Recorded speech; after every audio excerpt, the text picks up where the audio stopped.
ಓಂ ಹ್ರೀಂ ಭೈರವಿ ಕ್ಲಾಂ ಹ್ರೀಂ ಸ್ವಾಹ. ನಮಸ್ಕಾರ. ನೋಡಿ, ಒಂದು ರಾಶಿ ಫಲವನ್ನು ಹೇಳೋದಕ್ಕಿಂತ ಮುಂಚೆ ಜನಗಳು ತಿಳ್ಕೊಳ್ಬೇಕಾಗಿರುವಂತ ವಿಚಾರಗಳು ಏನಂತಂದ್ರೆ, ನೀವೊಬ್ರು ಜ್ಯೋತಿಷರ ಹತ್ರ ಹೋಗ್ತೀರಾ, ನಿಮ್ಮ ಜಾತಕವನ್ನ ಕೊಡ್ತೀರಾ.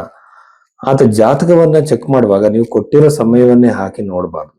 ಯಾಕೆಂತಂದ್ರೆ ಒಂದೇ ರಾಶಿಯಲ್ಲಿ ಒಂದೇ ಡೇಟ್ ಅಲ್ಲಿ ಲಕ್ಷಾಂತರ ಜನ ಹುಟ್ಟಿರ್ತಾರೆ. ಸೊ ಎಲ್ಲರ ಭವಿಷ್ಯ ಒಂದೇ ತರ ಇರೋದಿಲ್ಲ. ಹಾಗಾಗಿ ಲಗ್ನ ಅನ್ನೋದೊಂದಿದೆ. ಈಗ ನೋಡಿ, ನಮ್ಮ ಋಷಿಗಳು ತುಂಬಾ ಸೈಂಟಿಫಿಕ್ ಆಗಿ ಮಾಡಿದ್ದಾರೆ ಈ ಜ್ಯೋತಿಷವನ್ನ. ಇದರಲ್ಲಿ ಒಂದೊಂದು ಸೆಕೆಂಡ್ ಅಲ್ಲೂ ಕೂಡ ಜಾತಕ ಚೇಂಜ್ ಆಗುತ್ತೆ. ಸೊ ನಿಮ್ಮ ಲಗ್ನವನ್ನ ತಿದ್ದಿ ಲಗ್ನವನ್ನ ಫಸ್ಟ್ ಕಂಡುಹಿಡಿಬೇಕು. ಲಗ್ನ ಮಿಸ್ಟೇಕ್ ಆಗೋ ಚಾನ್ಸಸ್ ಇರುತ್ತೆ. ಆನಂತರ ಹಿಂದೆ ನಡೆದಿರೋ ಕೆಲವು ಘಟನೆಗಳನ್ನ ಮ್ಯಾಚ್ ಮಾಡಿ ನಿಮ್ಮ ಲಗ್ನವನ್ನ ತಿದ್ದಿ ನಿಮ್ಮ ಭವಿಷ್ಯವನ್ನ ಹೇಳಬೇಕು. ಸೊ ಹಿಂದೆ ನಡೆದಿರೋ ಘಟನೆಗಳನ್ನ ಕಂಪಲ್ಸರಿ ಆಗಿ ಕೆಲವಾದ್ರೂ ಹೇಳಬೇಕಾಗುತ್ತೆ. ಇದು ಮೊದಲನೇದು. ಎರಡನೇದು, ಸರ್ ಒಂದು ಡೇಟ್ ಆಫ್ ಬರ್ತ್ ಇಲ್ಲ ಅಂತ ಹೇಳ್ತಾರೆ. ಇಲ್ಲಿ ನೋಡಿ, ನನಗೆ ತುಂಬಾ ಜನ ಕೇಳೋದು ಏನಂತಂದ್ರೆ, ಸರ್ ನೀವು ಹೇಗೆ ಪ್ರಿಡಿಕ್ಷನ್ಸ್ ಕೊಡ್ತೀರಾ ಅಂತ. ಸೊ ನನ್ನ ವೇ ಆಫ್ ಪ್ರಿಡಿಕ್ಷನ್ ಹೇಗೆ ಅಂತಂದ್ರೆ, ಮೊದಲನೇದಾಗಿ ನಾನು ಲಗ್ನವನ್ನ ತಿದ್ದುತ್ತೀನಿ. ಆಮೇಲೆ ದಶೆಗಳಲ್ಲಿ ವಿಂಶೋತ್ತರ ದಶೆ, ಚರದಶೆ, ಯೋಗಿನಿ ದಶೆ, ಜಮಿನಿ ಪದ್ಧತಿಯನ್ನು ಉಪಯೋಗಿಸ್ತೀನಿ. So step by step, layer by layer ನಾನು ಹೋಗ್ತೀನಿ. ಅನಂತರದಲ್ಲಿ ಹಸ್ತ ಸಾಮುದ್ರಿಕೆ.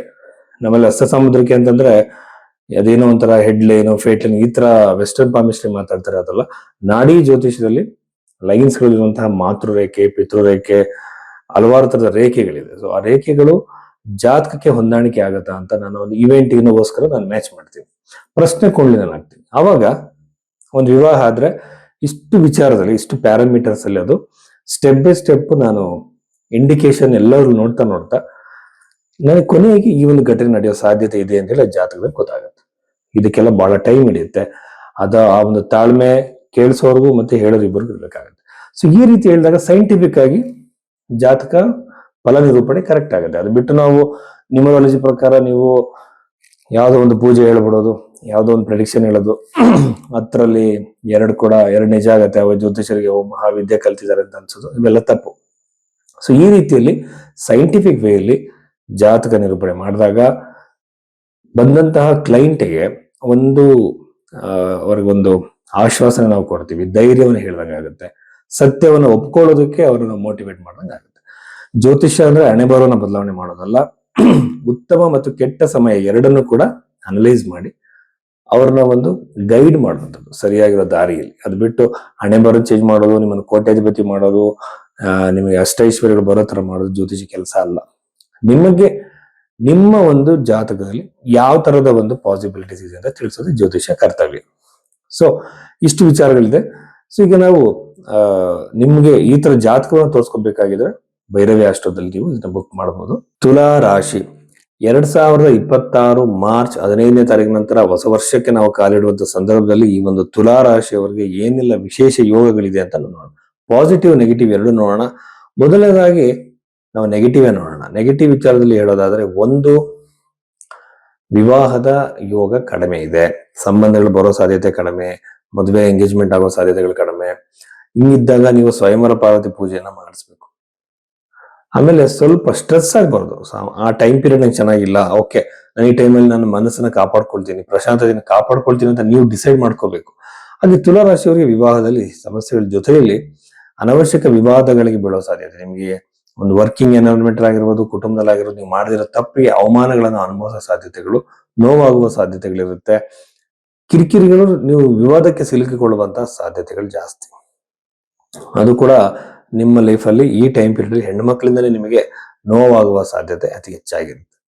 ಪ್ರಾಪರ್ಟಿ ಖರೀದಿಗೆ ಬಹಳ ಉತ್ತಮವಾಗಿದೆ. ಅದು ಲ್ಯಾಂಡ್ ಆಗಿರ್ಬೋದು, ಮನೆ ಆಗಿರ್ಬೋದು, ಯಾವುದೇ ತರದ ಖಾಲಿ ಜಾಗ ಆಗಿರ್ಬೋದು, ನಿಮಗೆ ಉತ್ತಮವಾಗಿರೋದು ಅಭಿವೃದ್ಧಿ ಕೊಟ್ಟು ಅನಾಯಾಸವಾಗಿ ಅದು ನಿಮಗೆ ದೊರಕುವಂತೆ ಆಗುತ್ತೆ. ಸೊ ಇಷ್ಟು ವಿಚಾರಗಳು ಪ್ರಾಪರ್ಟಿ ರಿಲೇಟೆಡ್ ಆದ್ರೆ, ನವಮ ಭಾವವನ್ನು ನೋಡಿದ್ರು ಸಹ ಜಾಬ್ ರಿಲೇಟೆಡ್, ಕರಿಯರ್ ರಿಲೇಟೆಡ್ ನಾವು ನೋಡಿದ್ರೆ ನಿಮಗೆ ಪ್ರಮೋಷನ್ ಸಾಧ್ಯತೆ, ಹೊಸ ಉದ್ಯೋಗದ ಸಾಧ್ಯತೆ, ದೂರದಲ್ಲಿ ಉದ್ಯೋಗ ಸಾಧ್ಯತೆ, ವಿದೇಶದಲ್ಲಿ ಉದ್ಯೋಗದ ಸಾಧ್ಯತೆ, ಜಾಬ್ನ ಬಿಟ್ಟು ಬಿಸ್ನೆಸ್ಗೆ ಹೋದ್ರೆ ಅಲ್ಲಿ ಹೊಸ ಅವಕಾಶ, ಹೊಸ ಜನಗಳ ಪ್ರಭಾವದಿಂದ ನೆಮ್ಮದಿಯ ಸಂತೋಷದ ವಾತಾವರಣ ಮತ್ತೆ ಅಭಿವೃದ್ಧಿಯನ್ನು ನೀವು ನೋಡ್ಬೋದು. ಕೆಲವರು ಬಿಸ್ನೆಸ್ ನ ಎಕ್ಸ್ಪ್ಯಾಂಡ್ ಮಾಡ್ಬೇಕು ಅನ್ಕೊಳ್ತಿರ್ತಾರೆ, ಅವ್ರಿಗೆ ಇದು ಉತ್ತಮವಾಗಿ ತುಂಬಾ ಚೆನ್ನಾಗಿ ಕೆಲಸ ಮಾಡುತ್ತೆ. 6ನೇ ಮನೆಯಲ್ಲಿರುವಂತ ಗ್ರಹಗಳ ಬಗ್ಗೆ ಕೇರ್ಲೆಸ್ ಆಗಿ ಇರೋಕ್ಕಾಗಲ್ಲ. ಸ್ಕಿನ್ ರಿಲೇಟೆಡ್ ಇಶ್ಯೂಸ್ಗಳು, ಕಣ್ಣಿನ ಆರೋಗ್ಯಕ್ಕೆ ಸಂಬಂಧಪಟ್ಟ ಸಮಸ್ಯೆಗಳು ಕ್ರಿಯೇಟ್ ಆಗ್ಬೋದು. ಅದನ್ನ ಸಮಾಧಾನವಾಗಿ ಸರಿ ಮಾಡ್ಕೋಬೇಕು.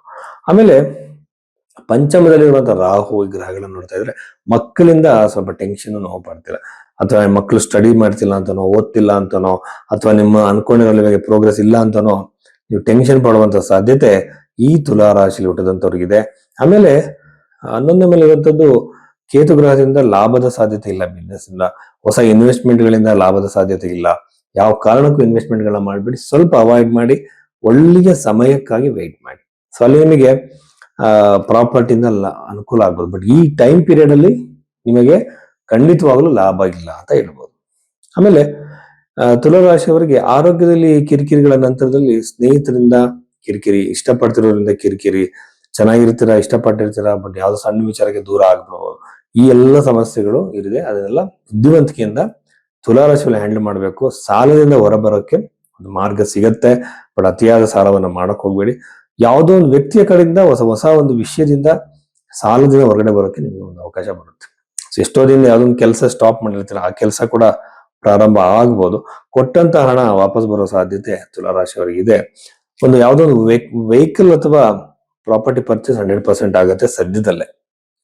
ಆಮೇಲೆ ಎಜುಕೇಶನ್ ವೈಸ್ ಬಹಳ ಡಿಸ್ಟ್ರಾಕ್ಷನ್ಸ್ ಗಳನ್ನ ಸ್ಟೂಡೆಂಟ್ಸ್ ಅನುಭವಿಸ್ತಾರೆ. ತುಲಾರಾಶಿಯಲ್ಲಿ ಹುಟ್ಟಿದ್ರೆ ಮನಸ್ಸು ಸ್ವಲ್ಪ ತನ್ನ ಒಂದು ಏಕಾಗ್ರತೆನ ಕಳ್ಕೊಳ್ಬಹುದು. ಸ್ವಲ್ಪ ಸಮಾಧಾನವಾಗಿ ವೆಯ್ಟ್ ಮಾಡಿ. ನಮಸ್ಕಾರ.